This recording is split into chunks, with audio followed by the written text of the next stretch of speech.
All right. This is the instrument we call otoscope. It has a speculum. It has a lens. It has a light inside. It has this is called the knob, and this is called the switch. This is the handle, and this is the battery cover where we put in our battery. This particular instrument we use it to perform ear examination. And why we hold this instrument?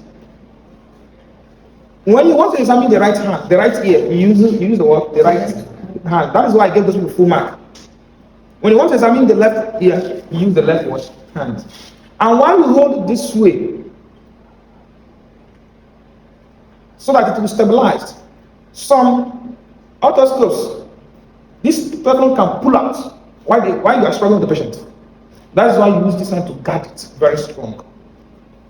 You hold it as if you are holding a pencil or pen for writing. So now you hold it this way so that even when the patient is struggling, your hand will prevent injuries. Something like this, your hand will hold it. Than when you hold it this way. When you hold it this way, if the patient shakes, for any reason, this will injure the patient inside the ear. Do you understand? That's why we hold it this way. So by the time you have gotten the history of the patient, you do external examination. If you did external on the lights and you see it's on, then you check the surroundings.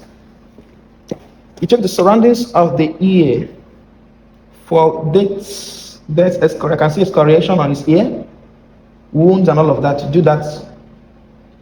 Then once you are done, you also, are you feeling pain here? We perform the triangle sign. Okay.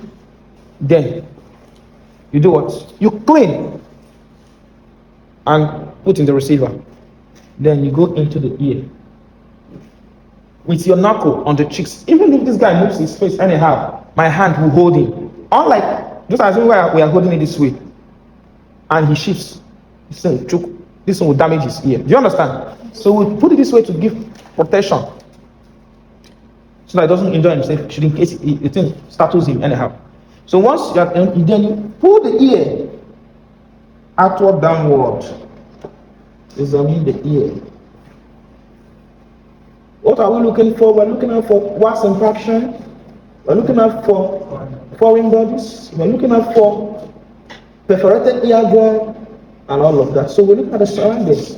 And for the findings here, there's a lot of wax that's preventing us to look further. But I can see the eardrum. Yeah, I can see the eardrum.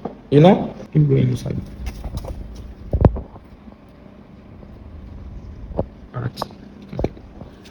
So once you are done, you cannot see it. You thank your patient.